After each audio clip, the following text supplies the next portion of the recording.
Shalom Maten. Ok. Je commence en donnant tout honneur, toute gloire à Yahweh, Bahashem, Yahweh Shai, Bahashem, Kodash. Double honneur et respect aux apôtres de Great Millstone, ceux qui nous ont appris cette vérité. Shalom aux élus. Ok, ceci sera une leçon importante sur cette coutume que le monde est en train de célébrer présentement. Ok, notamment la fête de Noël. Ok. Ouais, cette fête qui en fait est une célébration païenne que nous, en tant qu'Israélites, on ne devrait pas célébrer. Ok. Ouais, la seule personne que l'on doit adorer, ok, les seules personnes que nous devons adorer sont le Père dont le nom est Yahweh et son fils Yahweh Shai. Ok. Um, et nous avons nos propres célébrations. Ok. Ok. Nous avons le Passover, le Pesach, ok, Hanukkah, ok, la fête des tabernacles et plusieurs autres journées saintes que le Seigneur nous a données. Okay? Ceci sont les coutumes que nous devons respecter en tant qu'Israélites et non les coutumes des païens. Okay? Alright? So, et le Seigneur a parlé des coutumes des païens. Okay? On va commencer dans le livre de Jérémie, le 10e chapitre, okay? Parce que tout est mentionné dans la Bible. Alright?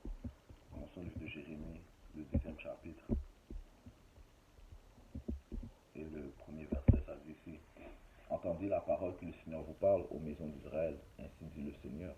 So, le Seigneur s'adresse à la maison d'Israël, son peuple, le peuple qu'il a choisi, et le peuple avec qui seul il fait affaire. Okay? Ainsi dit le Seigneur, Yahweh Bashim Yahushua, n'apprenez pas le chemin des païens et ne soyez pas consternés des signes du ciel, parce que les païens en sont consternés. Car les coutumes des peuples sont vaines, parce que quelqu'un coupe un arbre de la forêt, l'ouvrage des mains de l'ouvrier avec la hache. Okay? Ceci parle de quoi? Ça parle de cet arbre de Noël. Okay? Okay? Ça dit, parce que quelqu'un coupe un arbre de la forêt, l'ouvrage des mains de l'ouvrier avec la hache, on l'embellit avec de l'argent et de l'or, on le fixe avec des clous et des marteaux pour qu'il ne se déplace pas. Ouais, ça dit, on l'embellit avec de l'argent et de l'or. C'est ce que les gens font présentement. Okay? Ils décorent leur arbre, okay? Ils mettent des rubans, ils mettent cette étoile à 5 points, okay? Ils mettent des différentes couleurs, ils mettent des lumières, okay? Ils mettent des cadeaux en dessous de cet arbre. Hein? Okay? Ouais, ça dit ici, on l'embellit avec de l'argent et de l'or, on le fixe avec des clous et des marteaux pour qu'il ne se déplace pas. Ils sont tout droits comme un palmier, mais ils ne parlent pas. Ils ont besoin d'être portés parce qu'ils ne peuvent pas marcher. N'ayez pas peur car ils ne peuvent faire de mal, et aussi il n'est pas en leur pouvoir de faire du bien. Okay. D'autant plus, il n'y a personne semblable à toi, ô Yahweh, wa Yahweh Shai, tu es grand et ton nom est grand en puissance. Okay. So, ce passage parle clairement de cette coutume des païens qui est célébrée dans le monde présentement même, okay, qui est une des plus grandes célébrations. Les gens, soudainement, les gens ils sont contents durant cette période, okay, mais ils ne savent pas que cette période, cette coutume en fait retourne à l'adoration du dieu de Saturne. Okay, les Romains célébraient le Saturnalia. Ok, ils faisaient les mêmes choses. Alright, j'ai écrit quelques informations okay, sur Saturnalia. Ils appelaient ça Saturnalia dans le temps de Romains. Ok, et qu'est-ce qu'ils faisaient? C'était durant le solstice de l'hiver, ils célébraient cela. Okay, parce que c'est à ce moment-là que la nuit est la plus longue. Ok, c'est à cette période que la nuit est la plus longue, mais à partir de là, ok, le soleil commence la journée commence à être plus longue, ok, you know, et cette année c'était le 21 décembre, ok, puis à partir de là ça commence le soleil commence à être plus long, ok, la journée commence à être plus longue, ok, mais célébrer ça pendant une période de, si je me trompe pas, 17, 23, une période de 6 jours si je me trompe pas, ok, les Saturnales euh, sont durant l'Antiquité romaine des fêtes se déroulant la semaine du solstice d'hiver.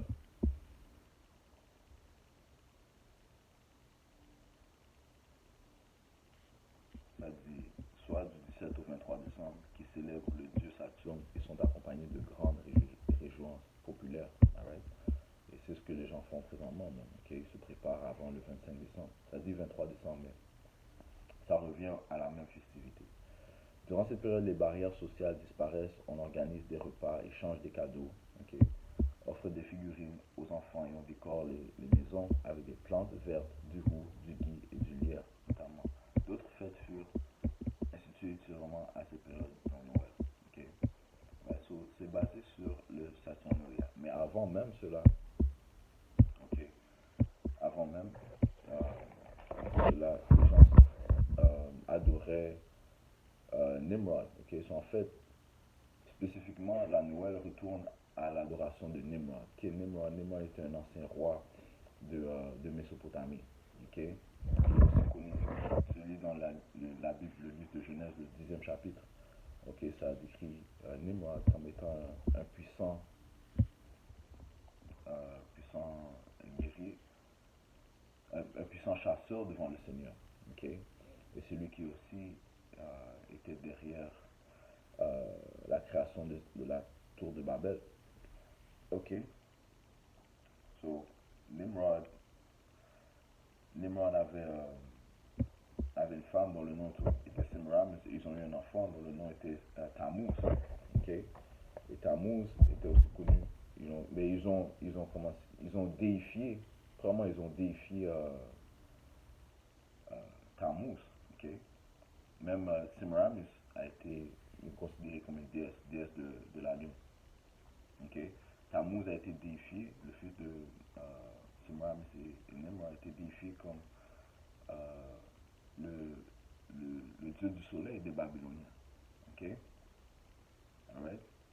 Et il s'avère que la fête de Nimrod c'était le 25 décembre, ainsi que ils ont dit que Tammuz était aussi né le 25 décembre. Ok? Non, mais c'est en fait une fable que Semiramis a créée, ok? Voulant que son mari, Nimrod, soit adoré et que son fils Tammuz soit adoré, ok? Et déifié, ok? Alright, ça dit ici que claim her son, que son fils soit Dieu le Père et Dieu le Fils. Alright? Et ce concept de Trinité, ok, et de Trinité retourne à Nimrod, Semiramis et Tammuz, man. Ok? Alright, qui eux étaient, des, ils étaient défiés comme des dieux babyloniens. Ok? Ça dit ici, euh, ça dit, l'arbre de Noël retourne à l'adoration de Nimrod, qui a été déifié. Le fait de mettre des cadeaux en dessous de l'arbre, c'est une adoration à Nimrod. Ok?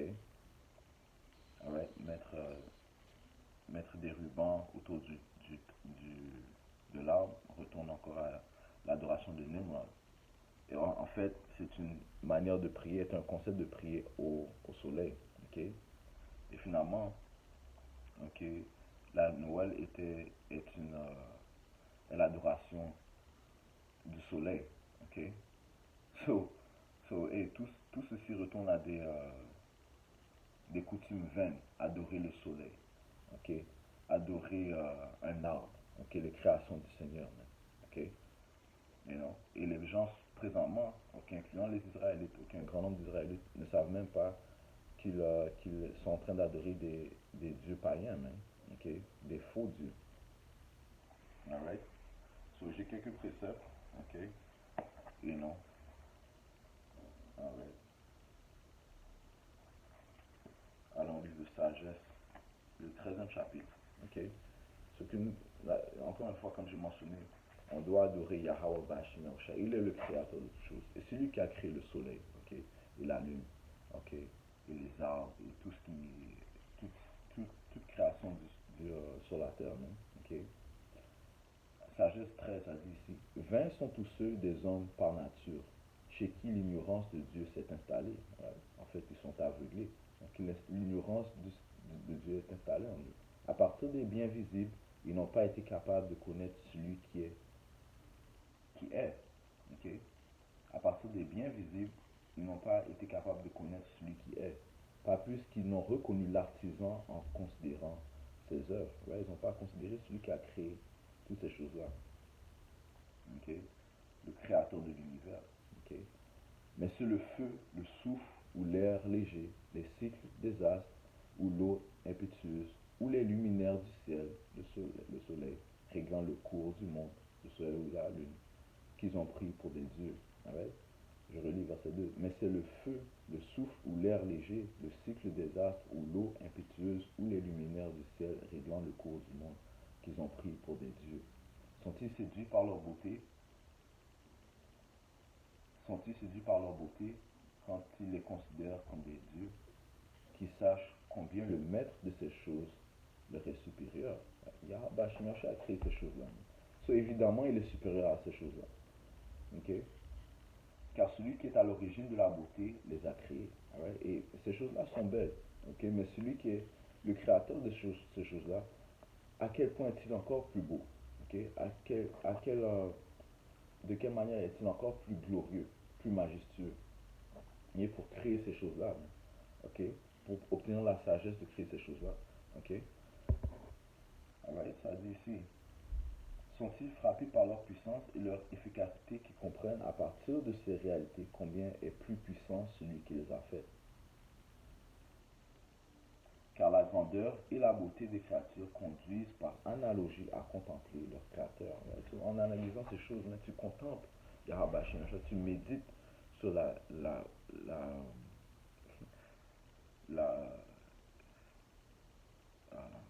quel mot je cherche là, la grandeur du puissant, du tout-puissant, ok? Sa majesté, man. Ok? Tu contemples, tu penses à ces choses-là, man. Ok? À quel point ses pensées sont loin, même, pour créer une boule de feu qui se tient dans l'air, man. Ok? Pour créer le vent que tu ne vois pas, mais tu sens, mais que tu ne vois pas, man. Ok? Pour créer les arbres qui rapportent des fruits, ok? Les herbes qui guérissent, ok? Alright? Ainsi de suite, man. Ok? Car la grandeur et la beauté des créatures conduisent par analogie à contempler leur créateur.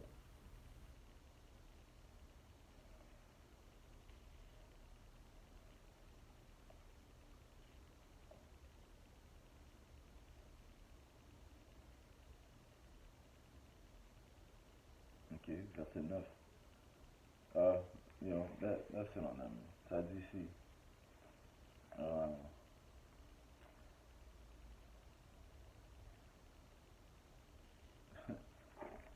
alright, verset 10, ça dit, mais misérables avec leur espérance placée en des objets sans vie, ceux-là qui ont appelé Dieu les œuvres de mains humaines, de l'or et de l'argent, ouvragés avec art et représentant des êtres vivants, ou une pierre inutilisable travaillée par une main antique, right? So, ils utilisent les créations du Seigneur et les vénèrent, man. Okay? Que ce soit un arbre, okay? Que ce soit une pierre, okay? Les musulmans, ils tournent autour d'une pierre, man. Okay? Ils vénèrent. Listen, man, le Seigneur n'a jamais dit de tourner autour d'une pierre et d'adorer une pierre, man. Okay? Qu'est-ce que tu fais à tourner en rond autour d'une pierre, man? Même chose que qu'est-ce que tu fais à mettre des cadeaux en dessous d'un arbre, man? Non, man, tu te prosternes devant Yahweh, Bahashem Yahawashi, et c'est lui que tu glorifies, man. C'est lui que tu honores, man. C'est lui que tu adores, man. Qu'il a créé toutes ces choses, man. You know?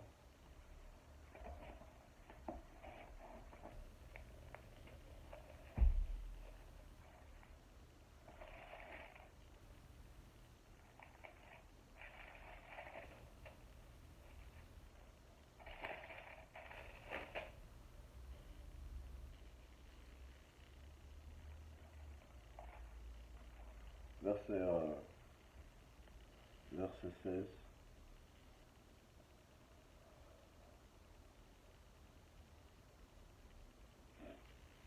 Il a donc pris ses propres précautions pour qu'il ne tombe pas. Le sachant est capable de céder par lui-même, car c'est une image qui a besoin d'aide. Okay? Comme cet arbre a besoin d'aide. Mais quand il prie pour avoir bien, mariage et enfant. Mais quand il prie pour avoir bien, mariage et enfant, il ne rougit pas de s'adresser à cet objet sans vie. Pour la santé, il invoque ce qui est sans force. Pour la vie, il implore ce qui est mort. Pour sa protection, il supplie ce qui n'est d'aucun secours. Pour ses voyages, ce qui est incapable de faire un pas. Et pour ses moyens d'existence, son travail et la réussite de ses mains. Il demande une aide vigoureuse et a des mains sans rigueur. Right?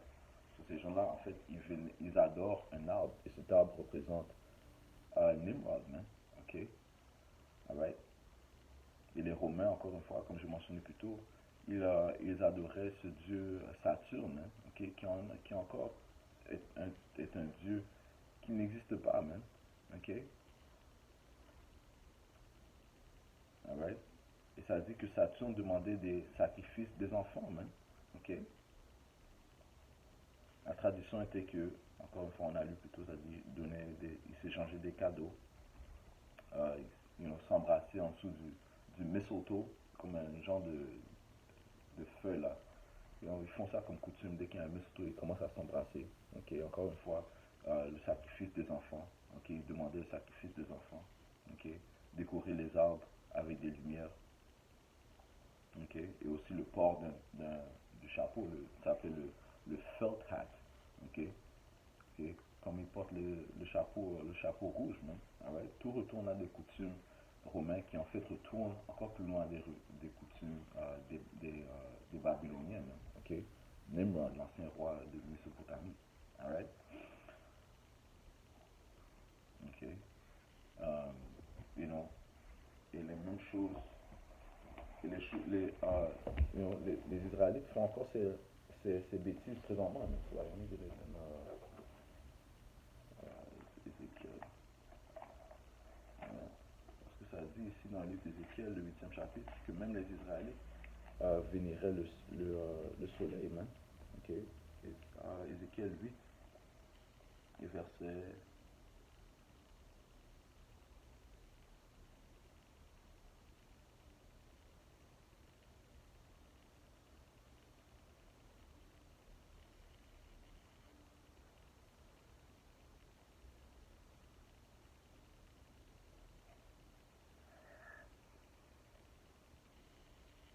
Alright.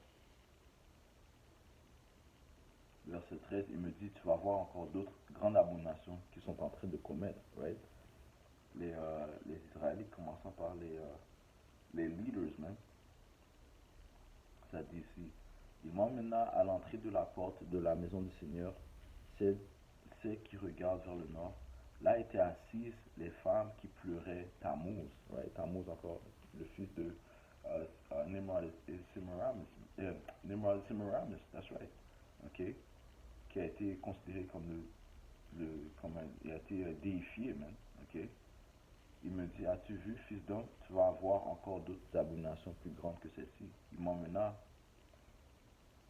vers le parvis intérieur de la maison du Seigneur. Voici qu'à l'entrée du temple du Seigneur, entre le vestibule et l'autel, il y avait environ 25 hommes, le dos tourné au temple du Seigneur et le visage vers l'Orient.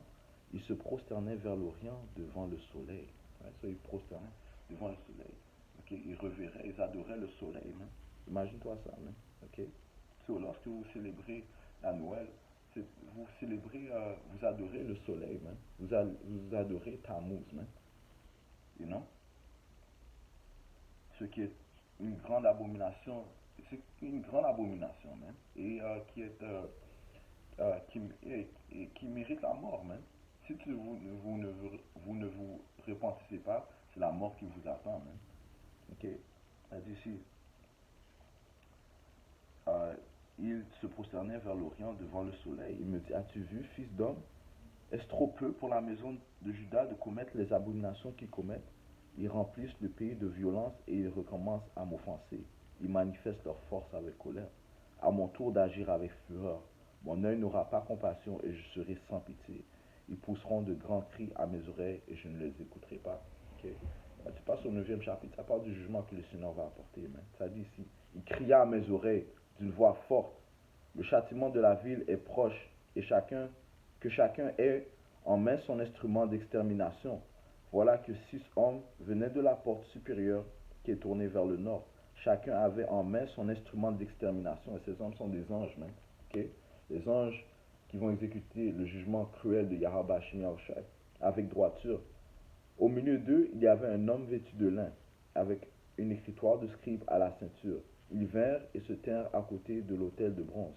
La gloire du Dieu d'Israël s'éleva au-dessus du chérubin sur lequel elle se trouvait et se dirigea vers le seuil de la maison.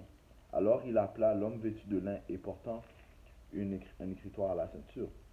Le Seigneur lui dit, passe au milieu de la ville, au milieu de Jérusalem, fais une marque sur le front des hommes qui gémissent et se plaignent à cause de toutes les abominations qui se commettent au milieu d'elles. Okay? Les élus. Cette marque, c'est une marque d'exemption. Okay? Une marque d'exemption. Connaissant le nom de Yahweh Yahweh Shai, possédant son Esprit Saint, les anges vont préserver ces hommes-là. Okay? Ces hommes et les femmes aussi. Man. Okay? Okay? Là, ça dit sur le front des hommes. Man. Okay? Parce que ça commence par les hommes. Man. Okay? Ouais, mais ceux qui croient en Yahweh Shai, eh bien, ils seront exempts du jugement. Ça dit ici. Puis je l'entendis dire aux autres, passez dans la ville à sa suite et frappez, que vos yeux soient sans compassion et vous sans pitié. Vieillards, jeunes hommes et jeunes filles, enfants et femmes, vous les tuerez jusqu'à l'extermination, mais ne vous approchez de personne qui portera la marque. Vous commencerez par le sanctuaire. Ils commencèrent alors par les anciennes qui étaient devant la maison. Il leur dit, souillez la maison et remplissez de morts les parvis. Allez. Ils sortirent et frappèrent dans la ville. Ok, Jérusalem est un peuple avant d'être une ville. Ok, alright. C'est un peuple avant d'être une classe. Quand ça parle de Jérusalem, ça parle d'Israël. Le Seigneur s'apprête à frapper Israël, mais gravement. Ok. Et maintenant, il y a un grand, il y a un storm. Ok. Il y a un storm qui est en train de frapper l'Amérique, même qui est ici au Canada aussi. Ok, nous sommes en Amérique, bien sûr. Ok. Le Seigneur est en train de passer son jugement, mais son jugement ne va faire que s'intensifier. Ok, ça dit ici le livre d'Isaiah chapitre 29 et verset 6, ça dit ici, le Seigneur de l'univers interviendra dans le tonnerre, l'ébranlement, un grand fracas, le tourbillon, la tempête et la flamme d'un feu dévorant. Right? Le Seigneur va juste frapper, frapper, frapper. Il utilise ses anges pour apporter ses jugements. Ok? Alright. Alors, les psaumes.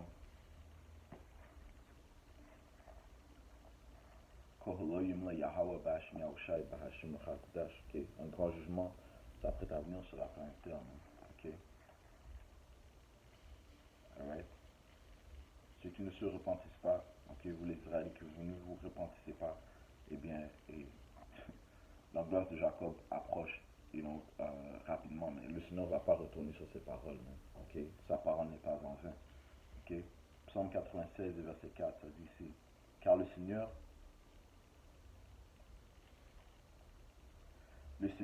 est grand. Yahweh, Bashimachah est grand et comblé de louanges. Il est terrible et supérieur à tous les dieux. Okay? Toutes les inventions des hommes même. Okay? Saturne, okay? Odin, okay? Santa Claus, okay? Père Noël, okay? Euh, euh, Bouddha, okay? Euh, l'arbre de Noël, même. Okay? Tammuz, okay? Adorer le soleil. Le Seigneur est supérieur à ces choses-là. Il a créé le soleil, mais il a créé les arbres. Hein. Toutes les divinités des peuples sont des vanités. Le Seigneur a fait les cieux. Splendeur et éclat sont devant sa face. Force et majesté dans son sanctuaire. Donnez au Seigneur, famille des peuples, donnez au Seigneur gloire et force, donnez au Seigneur la gloire de son nom. Yahweh. Le nom de son fils, c'est Yahweh Shai. Okay? So, je vais juste toucher sur cette leçon, portant sur comment les coutumes des païens ne sont que vanité. Et les Israélites qui se tournent vers les païens pour chercher une sorte de confort, okay, pour célébrer les ressources, les faux dieux des païens, eh bien, un jugement arrive, man. Okay? Et le jugement commence, man. Okay? So, je vais conclure en donnant tout honneur, toute gloire à Yahweh, Bahashem, Yahweh Shai, Bahashem, Dash, tout honneur et respect aux apôtres de Great Millstone, ceux qui nous ont appris cette vérité, Shalom aux élus. Okay? doit se repentir parce que le royaume arrive grandement. Alright. Koholeim la Yahweh Bashim Yahushai.